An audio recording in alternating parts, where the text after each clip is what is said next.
I've been a fan of role-playing games for a long while now, and one series that I hold dear to me is Dragon Age. It's a series that has been very influential to me as a person. If I had to make a list of things that helped mold me into who I am today, Dragon Age would be in the top 5 at least. Around the end of last year, I went back to replay all the Dragon Age games with the intention of setting up a new world state for Veilguard, which means that I would go through each game and transfer my saves over, carrying over whatever decisions I made from the previous one so I can have a world that is wholly unique to me. However, halfway through my playthroughs, some news of Veilguard came out regarding past choices, but that didn't stop me. I still wanted to play through each of the games because it gives me the opportunity to revisit them and to see how they held up today, and any opportunity I have to talk about Dragon Age, I'm gonna take it. But before we begin, I want to mention one thing, and it's that I am not a BioWare fan. I am a Dragon Age fan. The only other BioWare games I played were Anthem, which I did not like at all, The Old Republic, which I don't want to talk about, and MDK2, which I remember next to nothing about. So if you're gonna come to me and talk about other BioWare RPGs like Mass Effect or Jade Empire, just keep in mind that I won't know what you're on about, and I don't care. Development for Dragon Age first began back in November of 2002, where BioWare took what they learned from their work on Neverwinter Nights, Baldur's Gate, and Baldur's Gate 2 Shadows of Amn to create a new IP and setting that would be completely their own without any licensing restrictions that the previous games have had. The reveal trailer was first shown at E3 in 2004 with the title as Dragon Age, but then was re-revealed 4 years later as Dragon Age Origins. The game has had a longer development cycle due to the development of a new engine. The game was originally going to run on the Aurora engine, the same engine used for Neverwinter Nights, and the same one CDPR used for the first Witcher game. That's a little fun fact for you, before they switched over to the newer Eclipse engine. The world BioWare has created is one described as dark heroic fantasy, taking stereotypical elements of fantasy such as elves, magic, and dwarves, and giving them a more darker and edgier twist. Elves, for example, would usually be written as this magical and regal race, but here they're made into second-class citizens or slaves, often experiencing a lot of racism and discrimination towards them. Magic, which in other contemporary settings would be seen as this thing that just exists, but here it's a tool that is to be feared, with mages being even more terrifying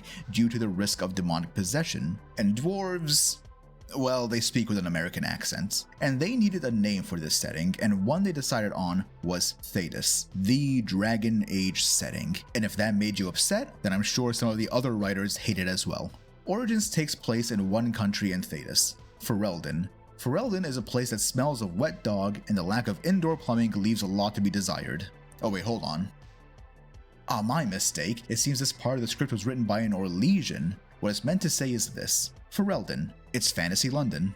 And you'll be traveling all over Fantasy London, from the capital of Denerim to the forests of the outskirts to the snowy regions in the west, as you meet with nobles, assassins, elves, religious military, elves, dwarves, and elves. You'll play as a character known as the Warden, a protagonist of circumstance who joins an ancient order of warriors called the Grey Wardens as you attempt to save Ferelden and Thedas from the Blight, which is an invasion of these monsters called the Darkspawn, as they terrorize the land. And these Darkspawn are led by this giant dragon known as the Archdemon. When you start the game, you're given a bit of backstory on how the Darkspawn came about, which is essentially that they are magisters from the country of Tevinter and have decided to knock on God's door and see themselves into the Golden City physically, and for their hubris, they were cursed by the Maker to become Darkspawn. This started the First Blight, which also saw the formation of the Grey Wardens by a group of veterans who began to accept anyone from all walks of life to join the Order to fight back against the Darkspawn. After the First Blight ended, the Darkspawn asked themselves, what if we tried that again? And they did, for a total of about 4 times. Origins goes through the events of the Fifth Blight, which is where our adventure begins. After this introductory cutscene, we're taken to the character creator,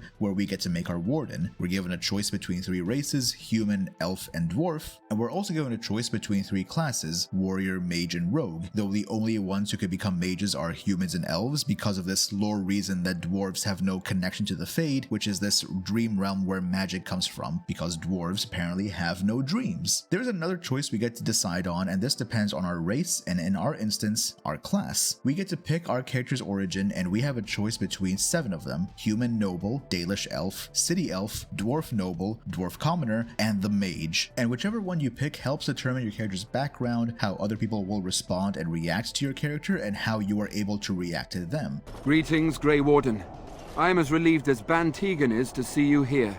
I must admit, I do not know how to address an elf in your position, I do not wish to be rude. For this playthrough, I went with an elf mage because I can't just pick one struggle, and also this is my standard go-to pick. We also get to pick our spells, our talents, and dump a bunch of stat points into magic because that's what we're gonna cast, and we get to design a portrait that will stick with us for these 40 or so hours. Yeah, that's good. Each origin gets a questline for their prologue, which helps show you your place in the world. It gives you your background and eventually sets you off into the main quest that everyone goes through, and each questline gives you information that's more pertinent to you. For example, since I'm playing a mage, I get to learn about the Circle of Magi. I get to witness what life is like in the Circle. I also get to see what challenges the mages face, such as discrimination, given that they're essentially locked up in this tower in the middle of a lake, as well as religious discrimination, given that they're policed 24/7 by a religious military. Each prologue also follows a formula in its writing that's common amongst all of them. At the start, you have a major event happen in your life before some tragedy strikes, and as everything goes to shit, you end up being rescued by a Grey Warden named Duncan, who takes you to be recruited into the Grey Wardens. Going to the mage origin as our example, the game starts off with you about to undergo a trial called the Harrowing as part of your graduation as an apprentice mage. You're to enter the Fade and to resist letting a demon come inside you. Wait a minute. You're to enter the Fade and resist demonic possession. If you don't, then all these Templars around you are gonna pull out their swords and Ides of March you, because maker forbid we get to have any hobbies. Entering the Fade also acts as your introduction to combat, and we'll talk about combat more later on, but for now, you'll have a few abilities to use as you walk around and talk to spirits and demons. Eventually, you'll complete the trial and afterwards wake up in your bed with your friend Jowen next to you, telling you that the first enchanter wants to congratulate you, and this is where the tragedy begins. Jowen tells you that he's waiting his turn for the Harrowing, but he's afraid that they won't let him go through with it and instead will make him tranquil, which you'll quickly learn is him being magically lobotomized. Jesus Christ! He's afraid of having his magic taken away from him, his dreams, his emotions, and his love for his secret girlfriend Lily, who he introduces us to soon after, and he asks for you to help him escape. He needs to destroy his phylactery, and it's inside this vault that's behind a door which can be opened with a rod of fire, and to get it, we need a form signed by a senior enchanter, and this is Dragon Age's way of showing you that you can complete a quest in multiple ways. In this instance, we can either persuade a senior enchanter to sign the form for us, or we can help another by confronting our arachnophobia and clear out an area with some of Thaddeus' many giant spiders.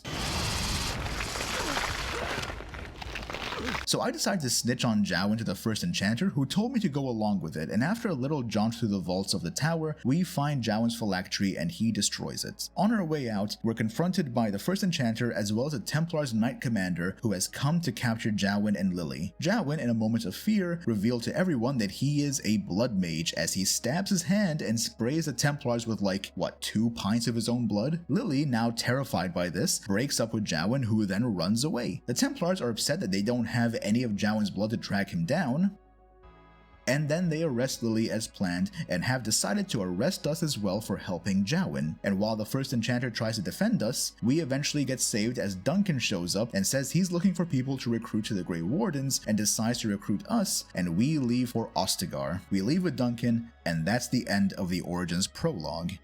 After your respective prologue, everybody heads to Ostagar, which is, I guess, like a secondary prologue. Over here, we undergo the trial to join the Grey Wardens, as well as pick up our first permanent party member. We get to meet Alistair, a warden who is only 1 year our senior, and 2 other warden recruits carrying the biggest death flags you've ever seen, Davith and Jory. The situation at Ostagar is that there's going to be a battle between the Darkspawn and the armies of Ferelden, led by King Cailan, who is supported by his father-in-law, Loghain MacTyr. The armies of Ferelden aren't as large as expected given how quick King Cailan has mobilized his troops, but he's confident that they'll win with the help of the Grey Wardens, as well as doubts that this might even be a proper blight. Our job, however, is to go into the woods and retrieve vials of Darkspawn blood for our joining ritual for the Grey Wardens. We're also tasked with gathering treaties signed by the Grey Wardens and the dwarves, elves, and mages. As we gather the vials of blood, we find that the treaties are no longer here, and instead we meet Morrigan, my awakening to goth ladies, who tells us that the treaties aren't here and that her mother has them instead. And while my party members might be hesitant of a witch in the woods coming out to greet us, she talks with some sass, and frankly, I'm into that, so I think it's okay to follow her. After meeting Morrigan's mother, we receive the treaties and head back to Duncan. The ritual involves drinking from this chalice of Darkspawn blood, and first up is Davith, who takes a sip, and then he keels over and dies. Jory is now far more hesitant and refuses to drink from it, which causes Duncan to pull out his sword and stab him, and now it falls to us. And we can refuse and get shanked, or we can drink the funny juice and maybe not die. Well, there's no real choice here, so we drink it and then we survive. Because of course we survive. Imagine if we died here. Imagine if we took a drink and then just died right at the beginning.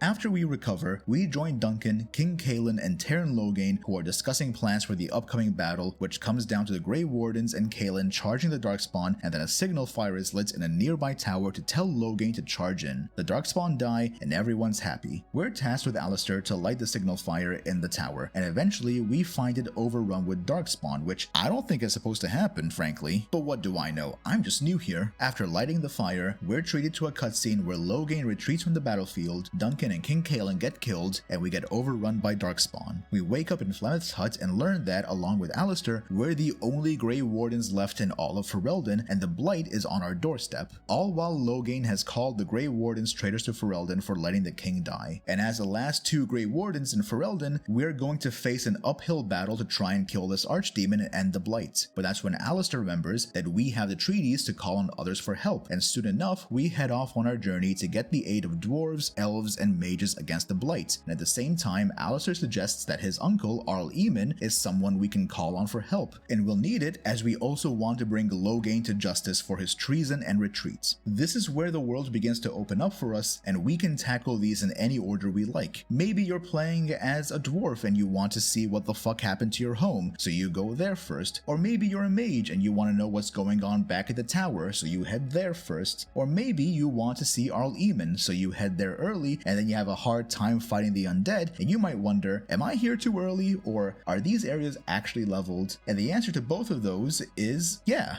While the areas are leveled, they actually remain around the same level with both lower and upper limits, so the world will level with you to a certain point, and that is if you try to squeeze every bit of experience from each area. That being said, that undead fight is fucking hard, especially early on at lower levels when you might not have the best abilities to use, and I know the idea of becoming a higher level to have an easier time in an RPG is not some revolutionary idea, but I mean, hey, when it works. Speaking of which, how's this game's combat? Dragon Age's combat is real time with pause, not turn-based despite what some people might misremember. Everyone moves at the same time and you can pause the combat to micromanage your party, so I guess in a way if you really squint your eyes it's kind of like turn-based. It's similar to BioWare's previous games mentioned at the start of the video, because this also counts as a sort of spiritual successor to Neverwinter Nights and Baldur's Gate, and well, I'm not too much of a fan of this combat system. Apart from Dragon Age and a brief time in Pathfinder Wrath of the Righteous, I can't say that this style of combat is my favorite. I tend to prefer turn-based combat or full-on action combat. I've not had much experience with this, and the times I've had with it, I found myself not having all that much fun. That's not to say that there's no audience for it. There are people out there who swear this is the best combat the series has had, which is, well, debatable, given how I found multiple mods on the Nexus to help speed combat up, so it's clearly not for everyone. That being said, if you'd like to hear more about this type of combat system, then I would probably recommend going to find someone who does enjoy this to talk about a bit more, because I'm going to be talking about this from the point of view of someone who would rather it just be full-on turn-based. Origins combat is slow, it's methodical, it's deliberate, and that's by design because it's built around this idea of pause and strategize. I played this game on the normal difficulty setting because I like to have fun, but also I don't want things to be too simple, and after not playing this game for years, it did take a while to get used to it again. If you're like me, then you'll probably not be spending too much time controlling your party members except in those big oh shit moments when you need a panic heal, at which the game has this feature to program your party's AI. You can set up combat tactics that include things such as applying buffs or healing when under a certain percentage of health, or to use an ability on an enemy attacking certain party members, and you can go really in depth with this. This has been something that's been heavily praised in the game, which saw some return in the later entries, but to my understanding, reading some comments about them, it's not to the same extent as Origins. Character progression in this game is also simple. You level up, you get skill points to spend, and every other level or so you get points for more talents such as coercion for your warden, or combat training or combat expertise, as well as attribute points to help make you stronger. At levels 7 and 14, you unlock specialization points, and what those are your subclasses. There's 4 for each class that you unlock during the game. Either a party member knows the spec and can teach it to you, or you purchase the book and read it, or through dialogue with certain characters in the world. These subclasses will give you some passive bonuses, and a new skill tree with 4 abilities to unlock. I went with the Blood Mage spec because that's just the strongest one to have, which is also funny given the fact that we can be anti-blood magic the whole way through until this part. The secret to Origins combat is to know which spells and abilities are the strongest ones and to use them. After progressing through the game, I found myself defaulting to a few strategies. If there's a group of spellcasters, then I want to use an ability called Mana Clash, which causes an explosion centered on them based on how much mana they have left. For everything else, we have Fireball. It's also entirely optional on whether or not Alistair gets hit with a fireball, and I found myself repeating these strategies over and over again, and since I was a blood mage, I can get this spell called Blood Wound, which added more fuel to the fire. Oh, brother, this guy stinks! Oh come on, don't groan. The other thing I could have written was more salt to the wounds. And what I'd do is I'd use Blood Wound on a group of enemies to have them be stunned in place, taking continuous damage over time as I just threw a fireball on them because I could. And it was fun at the start to do this because you're feeling really powerful, but then you remember you got like 30 more hours of this game to go through, and unless you take the time to change it up, it's going to start to feel a bit tedious. To which you could say, well, maybe you could have played on a higher difficulty level. And I can see your points, but have you considered the fact that I don't want to do that?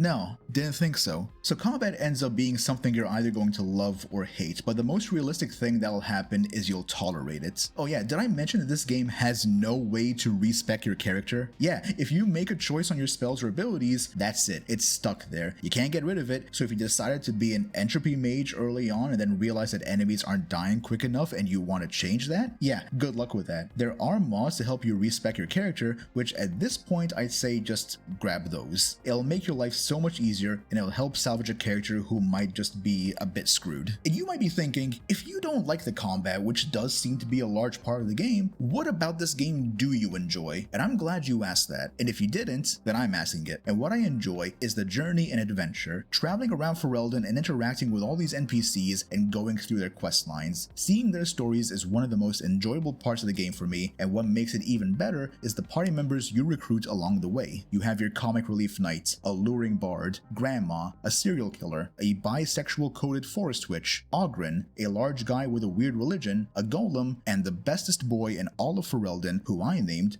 Big Dog. And while traveling with them, they'll occasionally chime in with their opinions on what's going on and criticize me and my decisions when they're the ones who decide to make me the face of the party. So I don't know, if you don't like it when I talk, then how about you say something once in a while, Morrigan? You're able to talk with them whenever you like, and throughout the game, you'll either build up a friendship with them or a rivalry. Now you'll probably want to end up with a friendship unless you're really into the roleplay of being antagonistic to your party members, because with their high approval, you'll be able to unlock their own personal quests. These quests, however, will vary from one to the other in terms of length, with some of them being about like one instance of dialogue, and some that would span multiple quest stages. Ogren's, for example, is one conversation he has with a former lover of his, and after that, well, it's done. Meanwhile, Morrigan's questline involves finding an item in the Mage Tower, a grimoire that she believed belonged to her mother. If you gift it to Morrigan, she'll start studying it, and she'll eventually tell you that it is not her exact grimoire, and she'll ask you to go to her hut and retrieve it to yourself, and while there, you can choose to fight Flemeth in one of the best boss fights in the game. Meanwhile, Zevran's personal quest line just doesn't exist, and while I feel like this one combat encounter we have late in the game might be part of his questline, there's no official quest log tracking it. One thing I suspect is that some of them vary based on length, depending on how much of a role they play in the main story. Ogren, for example, plays a larger role in one part of the main story, but this also leads me to talk about Alistair's personal questline. My reason for thinking this is that Alistair's questline is also a short one, involving a conversation with his half-sister, Goldana. Alistair, however, plays a much larger role in the main story, not only being one of the last Grey Wardens in Ferelden, but you'll also learn that he's the bastard son of King Kaelin's father, King Merrick, which gives him some legitimacy for the throne, so he'll have this aspect of his story to contend with as time goes on. Two party members' questline are also unique in that the dialogue at the end of their respective quests could cause them to undergo some character development, and these two are Alistair and Leliana. Now this is called hardening, and I'd write a line here about hardening Alistair, but I can't really think of one, so we'll just move on. What hardening does is affect their respective personalities so that their dialogue would change slightly. Their views on certain companions would change as well, and the plot might be adjusted slightly without player input. Liliana's questline involves her past mentor and lover hunting her down. We learn from Liliana's past that she used to be a bard, and in Thetis, this means that she was some kind of spy. We first meet her in the game as a chantry sister to atone for her sins, but she's also there to hide from her past mentor. As her quest progresses, she finds assassins are tracking her to kill her, and to protect Liliana, we have to find her mentor and put a stop to her. After this encounter, we'll be able to tell Liliana that it's perfectly fine if she enjoys killing, and she'll begin to embrace her old self again, the one she was before becoming a proper chantry sister, which I guess is actually character regression in a way.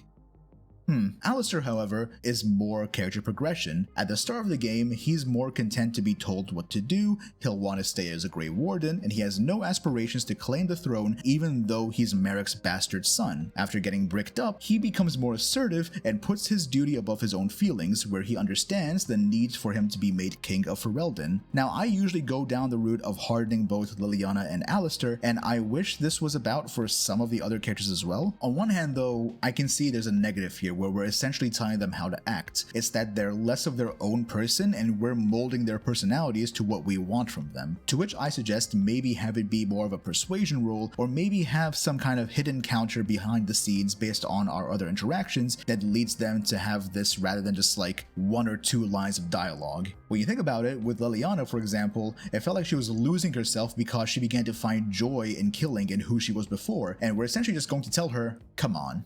And she's like, yeah, fair point. The game has 4 romance options, 2 straight and 2 bisexual, and really, I feel they should all be bisexual, but that's a topic for a later video. Now, I don't have much to say about the romance options of the game, apart from something I learned while I was reading up on a few things, and it's about both bisexual options, Zevran and Liliana, as they were both intended to be exclusively gay romances. And when I read that, it starts to make sense for Liliana. That woman has only ever talked about the women in her life that she loved. Now, I've not heard her say anything positive about a guy before, and I believe the only man she would ever love is the Warden. Regarding Zevran, David Gator, the lead writer for Origins, said he previously read about how the KGB and the CIA would recruit gay men since they had no family ties, and Zevran, being an orphan, was bought by the Antivan Crows and was turned into an assassin. The reason, according to Gator, as to why these two characters are bisexual is due to James Olin, the senior creative director at the time, who liked the idea but asked them to be bisexual instead, described by Gator as bi out of convenience. Now, if any romanceable character here should be bisexual, I say it should be Morrigan, the one who is very bisexual coded. The one who lesbians try to romance only to be disappointed to find out that this woman is straight, and this won't be the last time this happens. There is some criticism that can be levied towards Zevran being bisexual, as Zevran himself is a promiscuous character and overly sexual, 2 things that have been used as a negative stereotype towards bisexual people in the past. But despite this, Zevran and Liliana have both helped pave the way for more LGBT+ representation in video games. Now, this isn't the first example of LGBT+ characters or romances in video games, especially in BioWare games. Baldur's Gate has featured a pansexual character, both Mass Effect and Knights of the Old Republic featured lesbian romances, and Jade Empire has both gay and lesbian romance options. But Zevran over here sparked a minor bit of controversy with the mainstream media because his romance featured a sex scene, potentially with 2 men. And by mainstream media, I mean some conservative news articles and Jimmy Kimmel Live. How far we've come since 2009, and I only hope that we can go even gayer from here on out. So there's a few more things I want to talk about before I move on, and I don't really have a way to segue from one to the other, so I'm just going to throw up title cards. Remember what I said around the start of the video? A lot of people talk about how Dragon Age is a dark fantasy series, but they're forgetting one word in that description. It's a dark, heroic fantasy series, and that word, heroic, is carrying a lot of the weight. It's not that I don't think that Dragon Age doesn't have dark themes in any way, but it's not dark fantasy in the way dark fantasy is dark fantasy. It uses it mainly as an aesthetic, which is fine, but this comes with a few things that begin to annoy me. But why do I not think it's dark fantasy? Well, it's because we keep winning, and any dark dark themes tend to be used more for shock value. Throughout the game, we'll pick up a bunch of quests where we'll get to learn of and solve the problems of the people of Thetis, and there's almost always an ideal way to complete it where everyone's happy with little to no long-lasting consequences, even if it feels like there might be. One example where you think there might be long-lasting consequences is on the quest Broken Circle. Broken Circle is the main story quest involving the Mage Tower where you go to recruit the mages. You'll learn that the tower is locked by the Templars as demons have surrounded the place and mages are becoming abominations. So the Templars have called for the Rite of Annulment, which means they're going to destroy the circle and genocide every mage in there for fear that they've been turned into an abomination. Now we need these mages on our side, so we make a deal with the Knight Commander that we can go and make sure that there are mages alive and that we can rescue the first enchanter. And after climbing the tower and going through one of the more boring parts of the game in the Fade, we reach the top. Here we'll see the mage in question who took over the tower and is forcing mages to become abominations. Yes, I know he's asking if they accept this power, but this is hardly a fair choice. We can rescue as many mages as we can, and when we rescue the first enchanter as well, with him alive, he can claim that the tower and the circle are saved. And it's agreed upon that siding with the mages is the good option here, given how they've been discriminated against and how the Templars act as police, and this whole ordeal started because this mage wanted to free the circle from the Templars, even if his way was more harmful to the circle as a whole. There is the option here to side with the Templars and still have the circle annulled, but we side with the mages and everything is now safe and normal in the tower. And you might be wondering, how do we know that there's no secret blood mage? How do we know that there might not be another risk of an abomination? And these are good questions. Do they get answered? No, not really.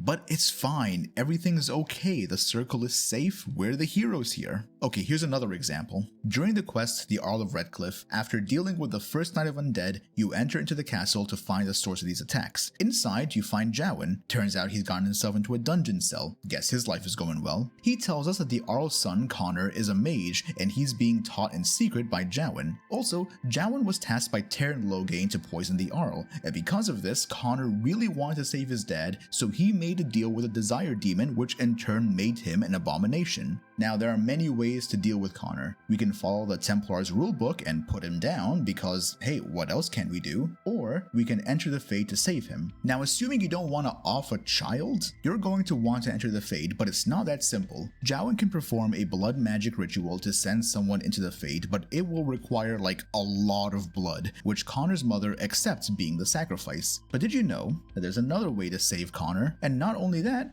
but to save him without a sacrifice. Turns out, if you help the mages in Broken Circle and sided with them, you can get their help to save Connor and not use blood magic. Are there any negative side effects to this? No, in fact, there aren't. In fact, this is the best way to save Connor and to save everyone, except maybe Jowen, because, I mean, he did attempt an assassination against the Arl, so like, I don't know, man, sucks to suck. Now, these are just parts of the main quest, but what about the overarching main quest? What about the Blight? That even has you become a hero. Throughout the game, you could pick every evil option possible. You could side with the Templars and annul the circle. You could choose to put Connor down. You could be a complete and utter asshole to everyone you meet. You can pick the most antagonistic choices in each quest line, but as you progress through the game and make it to the end, you'll be hailed as the hero of Ferelden, and that's because, say it with me, Dragon Age is a dark, heroic fantasy game. And again, it's not that there aren't any dark themes. Racism and religious discrimination are common elements brought up time and time again. There's a threat of death looming on the horizon with each step we take, as well as the horror elements being used, which is what dark fantasy is, also known as fantasy horror. And if that's not dark enough for you, there's also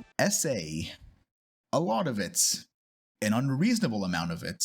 Oddly enough, all happening to women, and it's aged horribly, as if it can age in any other way. This comes up when they want to give someone a tragic backstory, or when they want to show just how evil someone is, as if everything else we've done before that wasn't evil enough. And the use of this trope, and I loathe to call it a trope, reveals why I began to see the use of dark fantasy here as more of an aesthetic, and it's that you never really engage with any of these elements. Most of the time it adds nothing, and this use is for shock value. And before anyone makes an argument like how this is to show the darker side of medieval fantasy or some dumb shit like that, if the only thing I can do in response to this is go, what the fuck, that's horrible, then it's shock value. And the most egregious uses of this are in moments where it doesn't really add anything. The earliest I can think of is in the City Elf origin. During that origin, you're about to have your wedding when the son of a human noble shows up in the elven alienage and crashes the celebration and kidnaps the bride and bridesmaids up to his palace. If you're playing as a woman, then you'll be fighting your way out of the palace.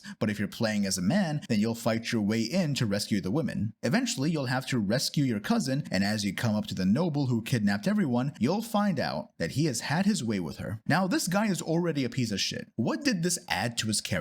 He even does an evil laugh after the whole thing. The use of assault comes up again during the quest Nature of the Beast. In that quest, you attempt to recruit the Dalish, but they have a problem with werewolves in the forest. As you go through the quest, you learn that it's deeper than just werewolf attacks. The werewolves were brought about by a curse put upon them by the Dalish's keeper, Zathrian. A long time ago, Zathrian had 2 children, a son and a daughter. At some point, they got attacked by humans who tortured the son and then murdered him, while his daughter was assaulted and left for dead. Eventually, she found out that she was pregnant with one of the humans' children and took her own life afterwards, and this has broken Zathrian, where he cursed the humans with lycanthropy. Now I want to know, what would have been different if both of them were murdered? What would have changed in the story? Would Zathrian have not cursed them if they were murdered? Was the tipping point that his daughter was assaulted and then took her own life? It's not the only instance of SA used here either. When we talk to Zathrian's successor, his first, she says that before she came to the Dalish camp, she was captured by bandits and then repeatedly assaulted. What am I supposed to do with that information? Go, damn, that sucks. Maybe she could have come to the Dalish to escape the racism that she experienced before. Maybe she wants to try and learn more of her elven history. This all just feels like a crutch to remind you that this is meant to be dark fantasy, as if being the hero took away from that part of the setting. If you're not going to engage with it and you just have it in there, you're using it to try and be edgy. And I feel like that is a terrible and irresponsible use of this topic. And I'm sorry, but you can't just come up to me like Diogenes going, "Behold, I brought you dark fantasy," and all you did was write about elves and SA. There is one part of the game where I feel the dark fantasy setting has been used effectively, and it's during the questline, A Paragon of Her Kind. This questline takes you to the dwarven city of Orzammar. You learn that they're currently having a political crisis on who will be their next king after the death of their last one. The prince claims it is his right to succeed his father, and his opponent claims that the prince has allegedly killed the king and was told to become the next king to prevent the prince from ruling. Regardless of who you side with, they will tell you what they need to really help secure their place on the throne, and that is the support of a paragon. A paragon to the dwarves is like the pinnacle of all dwarves. Usually they've done something so amazing and beneficial to dwarven society that they're granted this title and caste. Our problem is that all of the paragons are historical figures who died, but there is one that's alive, Branka. The other problem is that no one has seen Branka for 2 years, last hearing her heading to the Deep Roads to find an artifact called the Anvil of the Void. This being our only option, we head into the Deep Roads to find her, and along the way are treated to a few very haunting moments. One that stands out is when you find this woman named Hespeth. You'll hear her before you see her, and she begins reciting this poem about the Darkspawn and what torture she and other dwarves were subjected to. They were force-fed Darkspawn tissue, forcing the taint onto them and then violating them, pushing them to have these cannibalistic urges to eat their loved ones, and in the end, transforming them into something monstrous. And later on, you get to see what this monstrous transformation is as you come across a broodmother, the end result of all this torture and abuse. And this has been the perfect build-up and delivery. Everything about this showcases the horror and dread that you would expect in a dark fantasy setting. On top of that, it adds to your character as a Grey Warden, to remind you why you're fighting against the Blight, what you're trying to stop, and the people you're trying to save. It's not enough to just stop people from dying, it's to stop this from happening to them, and this instance, even with this use of SA in the writing, has added more than anything else before. Do I think, though, that they could have excluded the use of assault in this story? Yeah, I think they could have. Part of the problem is how often it's used, and you'll be surprised how often it comes up, to the point where you just sort of get used to it, and that's not something you want with this topic. This is meant to be a very shocking topic to have. And one last thing, just because this game has a dull color scheme and has depictions of racism and abuse, doesn't automatically make it dark fantasy. Another game that was released 2 years after is Skyrim. It has depictions of racism and abuse complete with a dull color scheme, and I haven't seen people call Skyrim a dark fantasy game.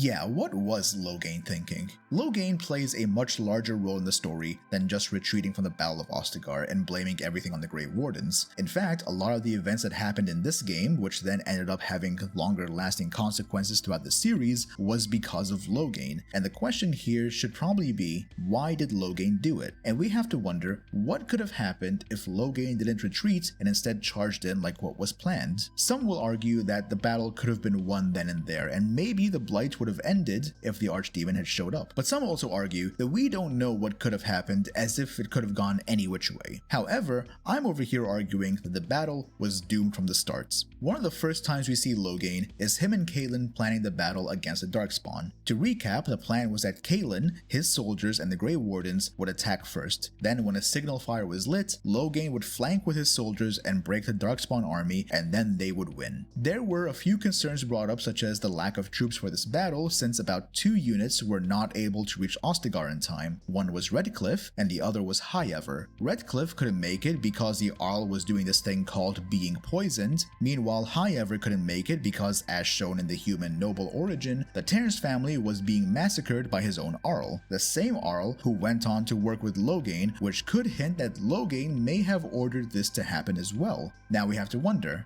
why did Loghain have an Arl poisoned and maybe ordered the Terrence assassination? Was it for a simple power grab? Did Loghain want to become king? Was his whole plan to retreat from the battlefield because he wished to rule over Ferelden himself? Well, no, because afterwards he lets his daughter, Cailan's widow, remain as queen while he calls himself her regent. The actual reason is revealed in this line said by him when Cailan suggests that they wait for Orlesian support. How fortunate Marek did not live to see his son ready to hand Ferelden over to those who enslaved us for a century. Then our current forces will have to suffice, won't they? Ferelden used to be under Orlesian occupation, and 2 key figures who fought for Ferelden's independence were King Merrick, Cailan's father, and Loghain, who was a close friend to Merrick. Loghain himself, not only being a respected war hero, is also a patriot and a nationalist, and given what he has seen under Orlesian occupation, has made him extremely xenophobic towards the Orlesians, which ended up lingering today. And Loghain had believed that his actions and origins were saving Ferelden from falling under Orlesian occupation again. He knew Cailan was reaching out to Orlais for help and wanted him gone, and he also knew that the Terran of Highever and the Arl of Redcliffe are big supporters of Cailan, so that would cause some problems when he would bring up his concerns to the other nobles, so he sought to get rid of them. His actions, however, ended up having far more negative consequences. The first village we go to after Ostagar is Lothering, and that ends up falling to the Darkspawn. Redcliffe ends up fighting waves of undead because the Arl's son accepted the help of a demon to try and save his father, and the Mage Tower fell to abominations because the mage leading them believed that Loghain would grant them more freedom. Not everyone believed Loghain at his words, and this sparked a civil war between him and the bands of Ferelden, a war which he needed to fund, and the way he did so was to sell the elves in the capital city to slavery to Tevinter. He probably needed the money because he hired an expensive assassin to hunt us down when he realized that not all of the Grey Wardens died at Ostagar. Speaking of which, the reason he did not trust the Grey Wardens is because in the past they attempted to overthrow a king of Ferelden who became more tyrannical, so Loghain believed that the Grey Wardens were there as part of an Orlesian plot to capture Ferelden again. And what about the Blight? Well, Loghain did not believe it was an actual Blight, only that it was some Darkspawn raid on the surface, and if he wasn't stopped and every Grey Warden had died, then Ferelden would have fallen to Darkspawn when he was trying to protect it from another enemy. I believe Loghain's story is one to show the failings and criticisms of nationalism and patriotism, which xenophobia also falls in line with, and while I don't believe the writers had intended this to be the theme for Loghain, Dragon Age is not without its progressive viewpoints, and not just with its representation and inclusion of LGBT+ characters. One example I'll talk briefly on is with Orzammar. Orzamar's story is one that criticizes traditionalist and conservative ideals. Orzammar is a city that is built upon tradition. It has a rigid caste system in place that makes it difficult for people to climb up,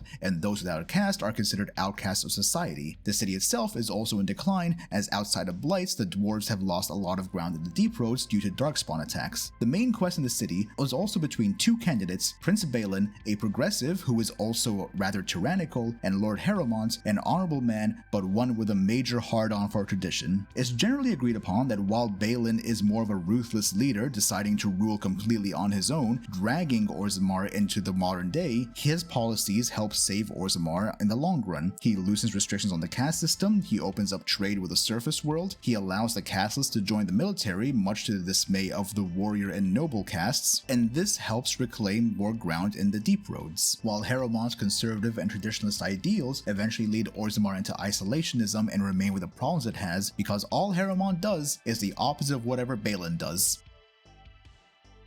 Origins has received multiple DLC stories, but Awakening is the only one that's considered a proper expansion on the game. You see that? Expansion pack. It adds another 10 hours of content to the game that can be done after the end of the main story, and depending on the outcome of the story, you can either transfer your warden from Origins with all their items, levels, and skills, or you can create a brand new warden from Orlais. After the 5th Blight, the Grey Wardens had to rebuild their order in Ferelden and were granted the Arling of Amaranthine as a base of operations. Arriving there with a new recruit for the Wardens, you'll find that the base is under attack by Darkspawn, and as you fight your way through, you'll meet Anders, an apostate mage escaping Templar custody, and Oghren. Again. Okay, so when they wrote Oghren, it seemed like they expected him to be the popular one because he's so crass and funny, haha, and that's what people wanted back in 2009, right? But he's not really all that popular as a character. As you clear your way through the keep, you'll learn that these Darkspawn are different, with one being able to talk. The Darkspawn are in their own civil war between two factions, one led by a Darkspawn called the Architect, Don't never buy no weed from the gas station, bro. and another led by a broodmother called the Mother. The Architect is what's known as an awakened Darkspawn. He no longer hears the call of the old gods and wishes to awaken the other Darkspawn to free them. The first one who he has freed is the Mother. Freeing her reminded her of who she was before becoming a broodmother, and that has driven her mad, causing her to want to hear the call of the old gods again so she can be just blissfully unaware of what's going on. The Grey Wardens got caught up in the civil war because the Architect realized that in order to awaken other Darkspawn, he needs Grey Warden blood, similar to how the Grey Wardens use Darkspawn blood for their joining. The Mother recognized how important the Grey Wardens are to the Architect and wanted to completely destroy the Grey Wardens. Our job here is to stop this civil war by killing at least one of these Darkspawn commanders and to rebuild the Grey Wardens while protecting the Arling of Amaranthine. Really, the one we have to kill is the Mother, because she's the one that's been driven more insane by this than the Architect. The Architect is more of an optional boss, but if you know, then you know,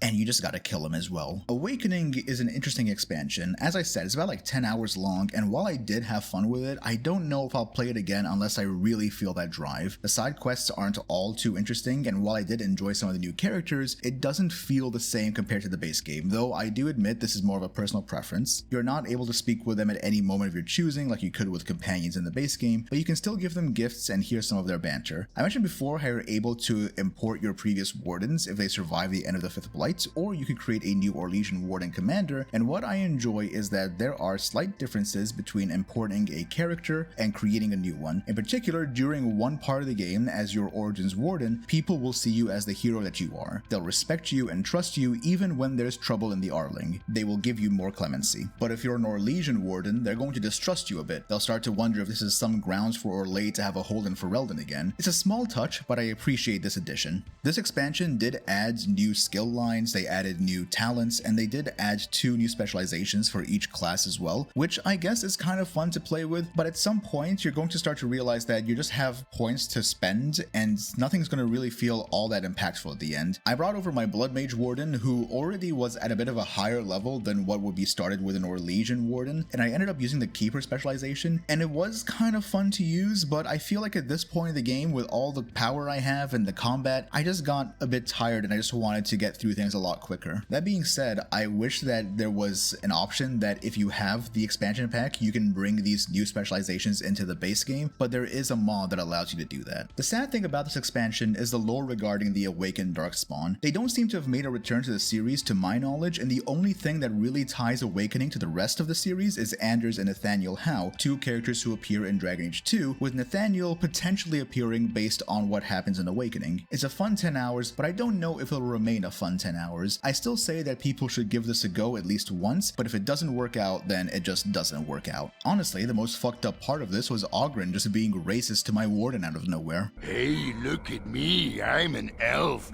Trees are pretty. Tra-la-la. The hell, man? Dragon Age does begin to show its Dragon Age when you go back to replay it. That line's fucking stupid.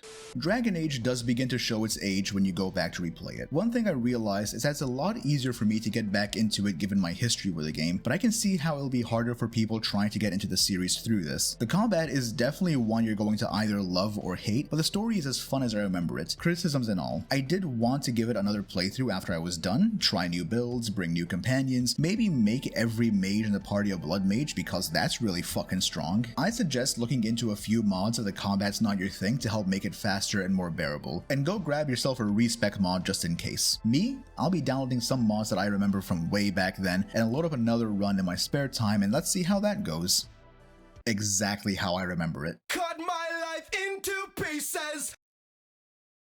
Hey, thanks for watching. This video took a lot longer for me to get out for a few reasons, but a lot of that has been dealt with, and hopefully we'll be back to a more somewhat regular video upload schedule. I still have others that I'd like to make, such as going through the rest of the Assassin's Creed game, for example, more all achievement videos, and just going through my backlog of games that I'd like to talk about. Next up, however, will be Dragon Age 2, so if you want to see that video, then consider subscribing. The standard YouTube fare: if you liked the video, then leave a like; if you didn't like it, leave a dislike; and if you've played through Dragon Age Origins, then tell me about your warden and your adventures. I'd like to read about those, and I'd like to see what choices you made that might have been different from mine. Once again, if you watched all the way to the end, thank you so much. It really does mean a lot to me. Until next time, take care, and remember that I appreciate you.